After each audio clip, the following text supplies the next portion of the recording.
Lithium-ion battery fires are definitely different from traditional fires because they're fast. And with fire, anytime that fire can accelerate faster than normal, it presents an even more catastrophic or dangerous situation.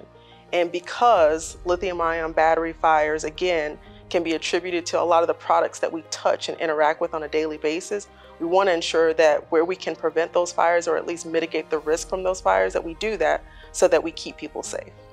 So a lot of people ask, what is thermal runaway? Because we hear that term a lot, and it's a very technical term, but simply put, thermal runaway is this chain reaction that can lead to a fire or an explosion.